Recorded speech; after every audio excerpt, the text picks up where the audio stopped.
Kaustav Bagchi BJP মুখপাত্র এবং তার সঙ্গে আইনজীবী আমাদের সঙ্গে এই মুহূর্তে যোগদান করেছেন। কৌস্তব আজ ছিলেন দিনভর আদালত চত্বরে। কৌস্তব, একটাই তো প্রশ্ন যে বিরল থেকে বিরলতম অপরাধ মনে হলো না কেন এই ঘটনা ঘটানোর পরও? এবং দ্বিতীয় আরো একটা প্রশ্ন, সিবিআই তাহলে কিসের ভিত্তিতে যা পুলিশ রিপোর্ট দিয়েছিল একই তো জিনিস আমরা পেলাম, তাহলে কি বাড়তি আমাদের ঝুলি কোথায় পূর্ণ হলো? আমাদের হাতে কি রইলো? সব তো নিশ্চয়ই হয়ে থাকলাম আমরা। সিবিআই কিসের জন্য তাহলে এই তদন্তভার নেওয়ার পরে সিবিআই কিছুই বার করতে পারলো না? কোনো অন্য নাম বেরোতে সামনে এলো না? সন্দীপ ঘোষ যে প্রশ্নটা এখান থেকে অদিতি করছেন, যারা দিনের পর দিন আন্দোলন করেছেন, রাত দখল করেছেন দায়িত্ব নিয়ে, প্রত্যেকের একই প্রশ্ন। তাহলে সেখান থেকে কোনো নাম, কোনো চেহারা বেরোনো, সন্দীপ ঘোষ পেয়ে গেল। কৌস্তব প্লিজ বলুন আপনি। এটা বলি, সেটা হচ্ছে এই যে গোটা বিচার যে প্রক্রিয়া হয়েছে, যে সঞ্জয় রাজকে যাবজ্জীবন এই সাজা হয়েছে, সবাই যেরকম মানে ওর মা বাবা থেকে শুরু করে বাংলার প্রতিটা মানুষ যেভাবে অখুশি, আমিও অখুশি। এখানে বিষয়টা অ্যাকসেপ্টেবল বলার জায়গাটা নেই, টোটালি আনএক্সেপ্টেবল। কিন্তু আমার কাছে বিষয়টা শুধু একা সঞ্জয় রায়ের বিষয় নয়।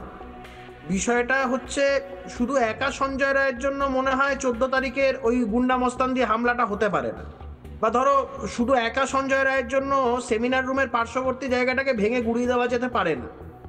আমার বিষয়টা যেটা, মানে আমার এবং সারা বাংলার মানুষের যেটা দাবি, সেটা হচ্ছে সঞ্জয় রায় ছাড়া আরো যারা জড়িত তাদের যেন সাজা হয়।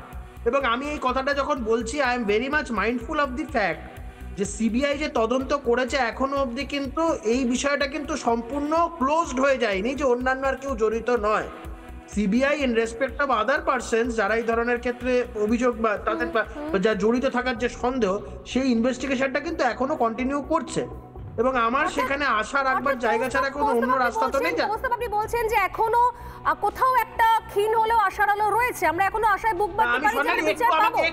একটু আমাকে বলতে দাও। তার কারণ হচ্ছে পুলিশ যেভাবে এভিডেন্সকে ডিস্ট্রয় করেছে, যেভাবে বায়োলজিক্যাল এভিডেন্সকে গুড়িয়ে একদম ধ্বংস করে দিয়েছে, দুর্মুষ করে দিয়েছে, তারপরে এটা সিবিআই এর পক্ষে বলেই সম্ভব যে এই জায়গাটাকে একটা আনা।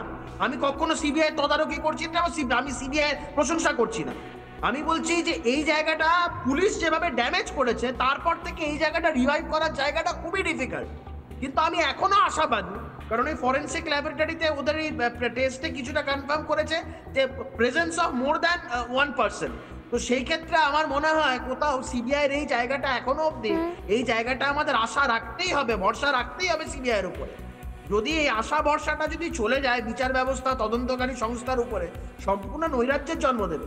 আজকে যেভাবে মানুষ যেভাবে ক্ষিপ্ত হচ্ছে, আমি মানুষের সেন্টিমেন্ট, তার প্রত্যেক কটা বাংলার মানুষের সেন্টিমেন্টের কথাই বলছি।